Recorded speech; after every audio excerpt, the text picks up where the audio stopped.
Hello and welcome to the Small Business Sweet Spot. I'm your host, Barb Davids, and this show is dedicated to helping small business owners like you get more organic website traffic, and also to help create and distribute content and analyzing the numbers so that we can make better informed marketing decisions. It is action-oriented, direct, and conversational. And if you've been looking for SEO or content marketing help, please stick around to the very end where I share about the group coaching program, Small Business Sweet Spot. I'm so glad you're here. Let's go.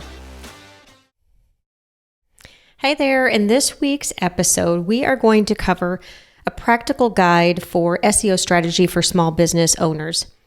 Many times we get so overwhelmed and there's so many options out there that we just don't even know what to do, and we give up and we're like, forget it. I'm done with this. I'm not even going to deal with this until tomorrow. And then a few days go by and we still haven't done anything with our SEO strategy. So this week, we're going to talk about a practical guide, what you need to know, and just simply some of the steps to get started in order to build out your SEO strategy.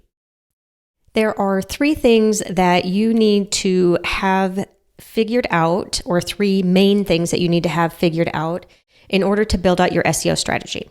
The first one is to know your audience. You might have heard this one before, maybe even many times, but the better that you know your customer or your client or who you want to serve, the simpler it is to come up with a marketing strategy or an SEO strategy. The second thing that you'll want to understand is keywords. What are your audience or what are your clients typing into Google? What are they searching for in order to get the service or the product that you sell? Some things that could be a factor are maybe where they are located, dialect, like how they're using the words. They may use other terms that describe what you're selling, but not in the exact same way. How are they searching? You just want to think about those things. Or are they searching for questions around your product? That might be something to ask as well. The third main item that you'll want to figure out is which channels you want to promote on. So where is your audience hanging out? Do they mostly like to consume emails? Do they listen to podcasts? Do they read a lot? Do they watch video? Knowing where they are helps influence what you put in your SEO strategy.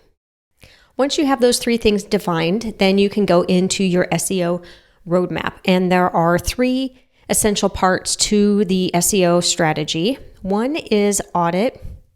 2 is strategy, and 3 is execution. With the first part, with an audit, this will give you insight into how your competitors are doing, how you rank against the competitors, where there are some opportunities. This is where you'll look up keyword research in terms of volume, how much is being searched.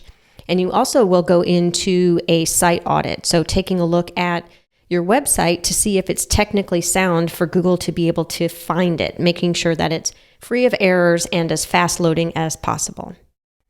Then you're going to take the pieces from your audit, and that is going to influence what you put into your strategy. Usually this is the most fun part because then you get to start doing ideation and thinking about campaigns and what things you want to put out into the world.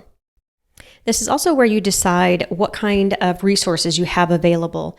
That's going to influence what you put into your strategy in terms of, are you going to do an email newsletter, social posts, update site copy? Maybe you're going to do social posting with video or doing some YouTube. All of that factors into the strategy, and you actually lay it out in a very logical way with documents, with calendars, and get it visible in front of you so that you can make the adjustments that you need to, if any, to execute all of these things, which leads me into the third part, which is execution.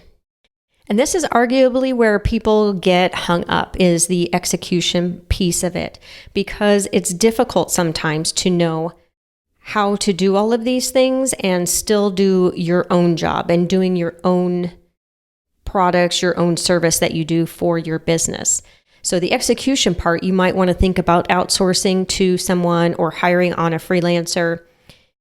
If those two things aren't an option, then you can always just take a few minutes per day, an hour per week. This is where I would recommend spending at least 3 to 4 hours per month to sit down and work on the executing of the strategy for your SEO.